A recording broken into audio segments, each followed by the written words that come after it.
أعوذ بالله من الشيطان الرجيم. بسم الله الرحمن الرحيم. ليس البر أن تولوا وجوهكم قبل المشرق والمغرب ولكن البر من آمن بالله واليوم الآخر والملائكة والكتاب والنبيين وآتى المال على حبه ذوي القربى واليتامى والمساكين وابن السبيل والسائلين وفي الرقاب وأقام الصلاة وآتى الزكاة والموفون بعهدهم إذا عاهدوا والصابرين في البأساء والضراء وحين البعث أولئك الذين صدقوا وأولئك هم المتقون. نیکی یہ نہیں ہے کہ تم اپنا رخ مشرق یا مغرب کی طرف کر لو، بلکہ نیکی یہ ہے کہ آدمی اللہ، یوم آخر، ملائکہ، کتاب الہی اور نبیوں پر ایمان لائے اور اپنا مال اس کی محبت میں قرابت داروں، یتیموں، مسکینوں، مسافروں اور مانگنے والوں پر نیز گردنیں چھڑانے میں خرچ کریں، نماز قائم کریں اور زکوٰۃ دیں. جب عہد کریں تو اسے پورا کریں اور جب تنگی و تکلیف میں اور جنگ کے موقع پر ثابت قدم رہیں. یہی لوگ ہیں جو سچے ثابت ہوئے، یہی لوگ در حقیقت متقی ہیں. یہ سورہ بقرہ کی 177 نمبر کی آیت ہے. اس کو آیت بر بھی کہا جاتا ہے. بر کے مطلب ہے نیکی، کیونکہ اس میں نیکی کا ایک جامع اور مکمل تصور پیش کیا گیا ہے. پہلے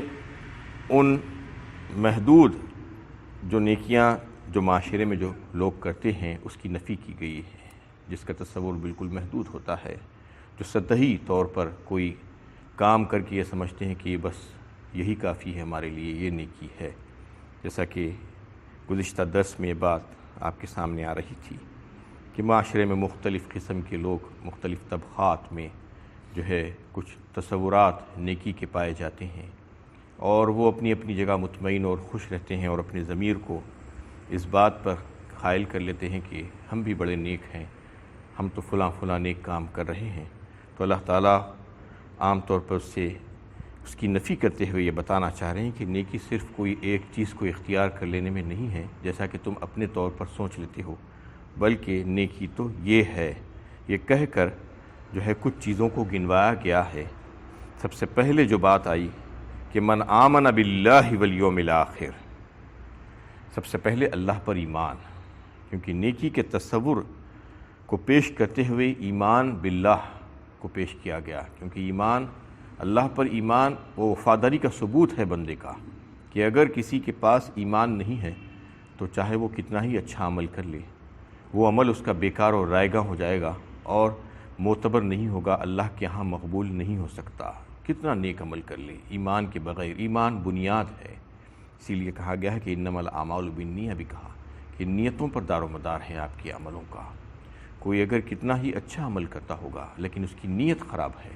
تو پھر وہ عمل اچھا نہیں بلکہ خراب ہو جائے گا.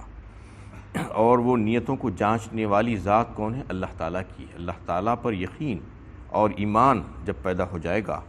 تو پھر وہ نیکی کا سلسلہ وہاں سے شروع ہوگا. یہ بتانا اس میں مقصود ہے. نیت اصل کہتے ہی ہیں دل کے ارادے کو، دل کا ارادے کا نام ہے. تو دل میں جب ارادہ پیدا ہوتا ہے کوئی اچھے اور نیک کام کا تو پھر اللہ تعالیٰ اس کو جانتے ہیں. جب اللہ تعالیٰ پر ایمان رکھتا ہے بندہ تو پھر وہاں سے اس کی نیکیوں اور اچھے کاموں کا سلسلہ شروع ہو جاتا ہے. تو سب سے پہلے اللہ پر ایمان، اس کے بعد آخرت پر ایمان، والیوم الآخر. آخرت پر ایمان کا مطلب یہی ہے کہ ایک دن میرے رب کے حضور مجھے جا کر کھڑا ہونا ہے اور جواب دینا ہے میرے سارے اعمال کا. یہ سوچ کر جو انسان زندگی گزارتا ہے اپنی دنیا میں تو پھر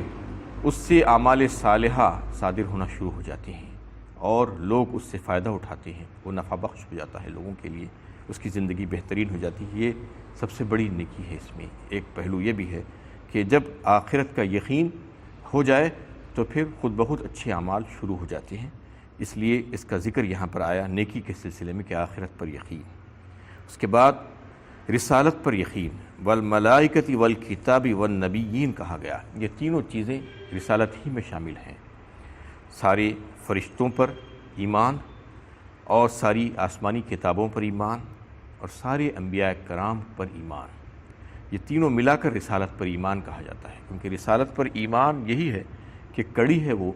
کہ اللہ کی توحید کو سمجھانے کی اور دنیا میں ایک اچھی عدل و انصاف کے ساتھ افراط و تفرید میں گئے بغیر زندگی گزارنا اور آخرت کی کامیابی کے گر سکھانے کا جو سلسلہ ہے وہ رسالت ہی سے ہوتا ہے۔ رسالت پر اگر کوئی ایمان نہیں رکھتا ہے تو پھر یہ چیزیں اس سے محروم ہو جاتا ہے۔ دنیا میں اچھی بہترین زندگی اور آخرت کی کامیابی اگر کہیں سے سیکھنا ہے تو وہ پھر رسالت ہی سے سیکھنا پڑے گا۔ رسولوں کو اللہ تعالیٰ ایک نمونے کے طور پر بھیجتے ہیں کہ ان کو دیکھ کر تم سامنے رکھتے ہوئے ان کی طرح زندگی گزارنے کی کوشش کرو، تو یہ رسالت پر ایمان ہے۔ نیکی کے سلسلے میں یہ تین جو ایمان کے جز ہے اس کا تذکرہ اللہ تعالیٰ نے فرما دیا۔ سب سے پہلے اللہ پر اور آخرت پر اور رسولوں پر ایمان لانا ہوگا۔ اس کے بعد وَآتَ الْمَالَ عَلَى حُبِّهِ، تم اپنا مال خرچ کرو جو ہے اپنی محبت کے باوجود اس کی، یعنی اس میں اللہ تعالیٰ نے جو ہے ایمانیات کے بعد عبادات کا ذکر نہیں کیا، جیسا کہ حقوق اللہ کا جو معاملہ ہے۔ اگر اسلام پیش کیا جا رہا ہے تو کیا ہوتا ہے کہ ایمان لانے کے بعد بندے کو فوراً کہا جاتا ہے کہ تم نماز پڑھو اور تم زکوٰۃ دو اگر صاحب نصاب ہو تو، اور تم روزے رکھو رمضان کی، یہ ساری چیزیں بتائی جاتی ہیں۔ لیکن چونکہ یہاں پر نیکی کا تصور پیش کیا جا رہا ہے، نیکی کا تصور عمل سے ہے، عمل صالح سے ہے، تو یہاں پر اس کو تھوڑا سا مؤخر کیا گیا، حقوق اللہ کو اس سے پہلے حقوق العباد کو لا لیا گیا، یعنی حقوق اللہ کو آگے اور حقوق العباد کو پہلے۔ انسانی ہمدردی جسے کہا جاتا ہے اور جو ہے لوگوں کے تعلق سے جو ہے لوگوں کی مدد کرنا خلق خدا کی، یہ خدمت خلق کے بارے میں جو ہے سب سے پہلے اللہ تعالیٰ لا کر یہ بتایا ہے کہ اس کی کتنی اہمیت ہے۔ اس کا سلسلہ شروع کیا گیا ہے مال کے دینے سے، وَآتَ الْمَالَ کہا گیا، اور اپنا مال جو ہے دیا اس نے اس کی محبت کے باوجود، عَلَى حُبِّهِ، تو اس کا مطلب یہ ہے کہ ایک تو یہ کہ مال انسان کو بہت محبوب ہے، وَإِنَّهُ لِحُبِّ الْخَيْرِ لَشَدِيدٌ فرمایا سورہ عادیات میں اللہ تعالیٰ نے، یعنی مال تو ایسا ہے اس کو جو ہے خیر سے تعبیر فرمایا اللہ تعالیٰ نے۔ خیر سے اس لیے تعبیر فرمایا کہ کئی ایک جگہ پر مال کو خیر کہا، یہ ذریعہ خیر ہے، اس لیے کہ انسان کی ضروریات میں سے سب سے بڑی ضرورت مال ہے۔ دنیا میں زندگی گزارنے کے لیے اس کو مال کی ضرورت ہے، بغیر مال کے وہ کچھ نہیں کر سکتا، لیکن مال کی محبت اتنی زیادہ نہیں ہو جانا کہ وہ دل میں گھر کر جائے۔ اتنی محبت اللہ تعالیٰ نے ڈالی ہے انسان کے دل میں، فطری محبت ہے مال کی، اس کے باوجود اللہ تعالیٰ فرما رہے ہیں وہ محبت کے باوجود بھی وہ مال کو خرچ کرتا ہے اللہ کی راہ میں، کس وجہ سے؟ اللہ کی محبت میں۔ تو وہ مال جو ہے خرچ کرنے والا ہے اللہ کی محبت میں، یعنی بندگان خدا کی خدمت کے لیے اور ان کی جو پریشانیاں اور تکلیفوں کو دور کرنے کے سلسلے میں وہ مال کو خرچ کرتا ہے۔ یعنی کوئی اتقیاء اور ابرار میں اس کا شمار ہو ہی نہیں سکتا جب تک کہ وہ اپنی محبوب چیز مال کو اللہ کی راہ میں خرچ نہ کر دے، یعنی وہ نیکی کے وہ درجے کو نہیں پہنچ سکتا۔ لن تنالوا البر حتی تنفقوا مما تحبون فرمایا چوتھے پارے میں اللہ تعالیٰ نے سورہ آل عمران میں، یعنی ہرگز تم نیکی کے اس مقام کو نہیں پہنچ سکتے جب تک کہ تم اپنی محبوب ترین شے اللہ کی راہ میں خرچ نہ کر دو۔ تو محبوب ترین شے اگر دیکھا جائے تو مال ہوتا ہے عام طور پر، تو اس کو اگر کوئی نہیں خرچ کر رہا ہے تو چاہے وہ کتنی نیکی کر لے، چاہے وہ جو ہے بظاہر بڑا نیک اور بڑا عابد و زاہد اور بڑا عالم ہوگا، لیکن وہ اگر اللہ کی راہ میں اور بندگان خدا کی تکلیف کو دور کرنے کے لیے انسانی ہمدردی کا پہلو اس کے دل میں نہ ہو اور انسانی تکالیف کو دور کرنے کا جذبہ اگر اس کے پاس نہ ہو، اور وہ جو مال ہے جس سے وہ محبت کرتا ہے وہ اللہ کی راہ میں اگر خرچ نہیں کر رہا ہے بندگان خدا کے اوپر ان کی تکالیف کو دور کرنے کے لیے، تو پھر قرآن کی نظر میں وہ نیک نہیں ہو سکتا، چاہے وہ کتنا عبادت گزار ہوں گا، چاہے وہ کتنا بظاہر اچھا کہلاتا ہوں گا، لیکن اللہ تعالیٰ نے یہاں پر ایک کسوٹی کے طور پر اس کو پیش کیا کہ مال کو بتا کر کہ ایک مال کی کتنی محبت ہے انسان کے دل میں، اور جو مال کو نکالنا کتنا مشکل ہے، تو جو نکالے گا بس یہ سمجھنا چاہیے کہ وہ اللہ کو محبوب ہے، اور پھر اس کا شمار اتقیاء میں ہوگا اور ابرار میں ہوگا اور وہ نیکی کے درجے کو پا لے گا۔ تو اس میں اللہ تعالیٰ نے اس کا ذکر فرمایا۔ اب یہ بتانا ہے یہاں پر کہ مال دینے کی بات تو ہو گئی، اب کس کو دینا ہے، پریورٹیز کیا ہونی چاہیے، اس کی جو ہے ترتیب کیا ہونی چاہیے، جس کسی کو چاہے اس کو نہیں، بلکہ اللہ تعالیٰ نے جو ترتیب بتائی ہے وہی ترتیب سے دینا ہوگا۔ ترتیب میں جو ہے سب سے پہلے ذوی القربا کا ذکر آیا، قرابت دار، اقرب، جو سب سے قریب ترین رشتہ دار آپ کے جو ہیں، ان کو جو ہے وہ مستحق ہیں آپ کی امداد کی، آپ کی اعانت کی۔ کون ہے قریب ترین رشتہ دار انسان کے؟ اس کے بھائی، اس کے بہن، بھائی اور بہن کی اولادیں، چچا، پھوپھی، ماموں، خالہ، یہ سب ایک کے بعد ایک درجہ بدرجہ یہ مستحق ہیں اس کے مال کی، کہ وہ مال اس کا اپنا ان لوگوں پر خرچ کرنا چاہیے سب سے پہلے۔ اگر یہ مستحق ہیں تو ان کو اگر ضرورت ہے تو ان پر خرچ نہیں کر کے دوسروں پر خرچ نہیں کیا جا سکتا، یہ بتانا مقصود ہے اس میں ذوی القربا کہہ کر۔ کیونکہ اس میں ایک بات یہ بھی ہے کہ اللہ کے نبی صلی اللہ علیہ وسلم نے جو فرمایا کہ اگر تم اپنا مال اپنے قرابت داروں میں خرچ کرو گے، رشتہ داروں پر، تو اس میں دوہرا اجر تم کو مل جائے گا۔ ایک تو یہ کہ صدقے کا اجر، دوسرے صلہ رحمی کا اجر تم کو ملے گا۔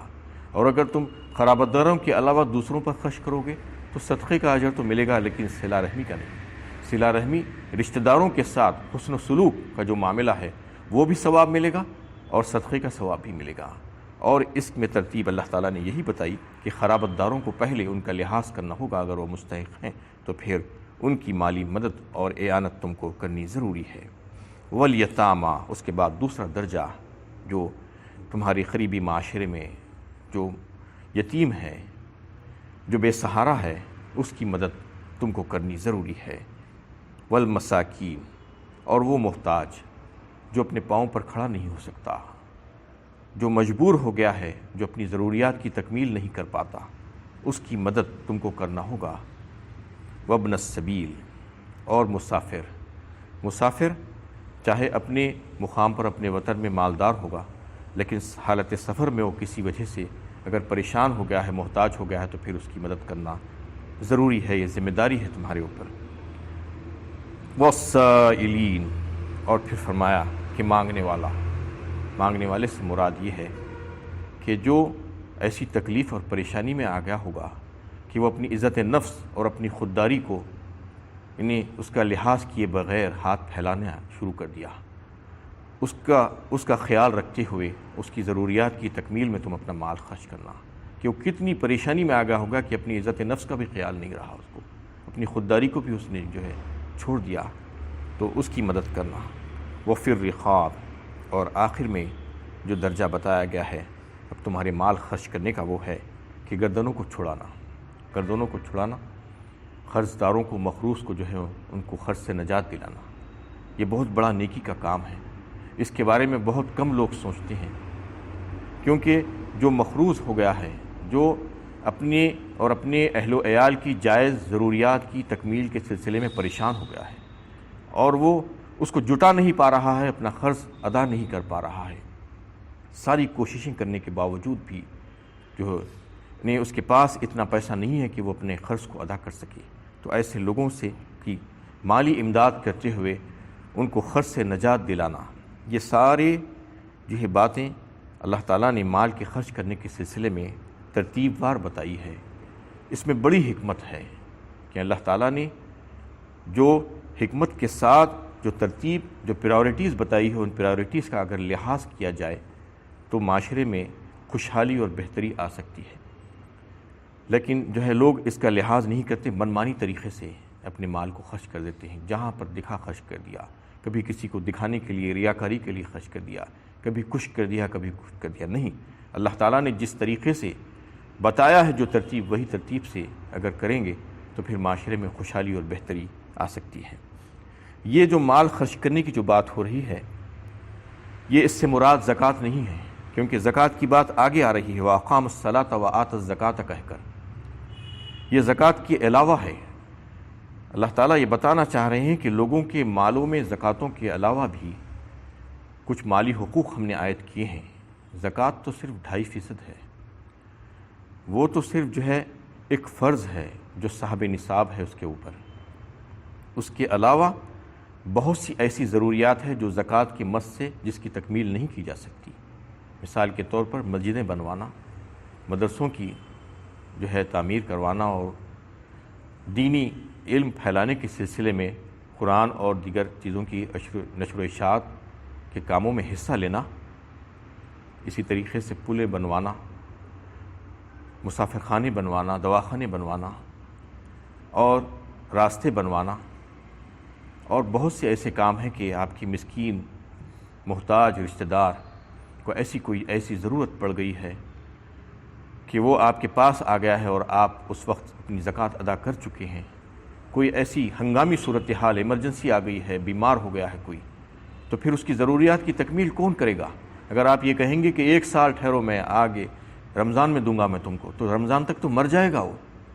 تو اس میں اللہ تعالیٰ یہ بتانا چاہ رہے ہیں کہ انسانی ہمدردی تمہارے اندر ہونی چاہیے۔ ہم نے تم کو جو مال دیا ہے تم یہ مت سمجھو کہ تم زکوٰۃ ادا کر کے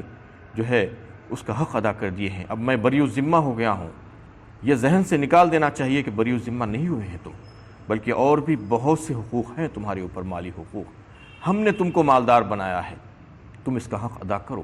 جب کبھی ایسی کوئی ضرورتیں تمہارے سامنے پیش آ جائیں تو چاہیے کہ تم زکوٰۃ کے علاوہ بھی جو ہے اس میں خرچ کرنا ہوگا تمہیں۔ اور بعض تو ایسی ہیں جیسا میں نے بھی آپ کے سامنے ذکر کیا، اور تو زکوٰۃ کی مد سے پوری ہو ہی نہیں سکتی، کبھی بھی نہیں ہو سکتی، تو اس کے لیے کون پیسہ ڈالے گا، کون اپنا مال ڈالے گا؟ ہم سب کو ڈالنا ہوگا، مسلمانوں کو ڈالنا ہوگا۔ تو اس میں جو ہے اللہ تعالیٰ نے یہ بات واضح فرما دی کہ زکوٰۃ کے علاوہ بھی جو ہے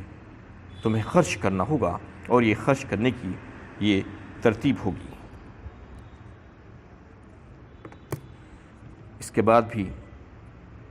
عبادات کا تصور پیش کیا گیا ہے، اقام الصلاۃ و آت الزکوٰۃ کا، یعنی حقوق اللہ کو اس کے بعد لایا گیا ہے۔ انشاءاللہ وہ اور دیگر جو نیکی کے کام ہیں اس کی بات کل ہوگی۔ وآخر دعوانا ان الحمد للہ رب العالمین۔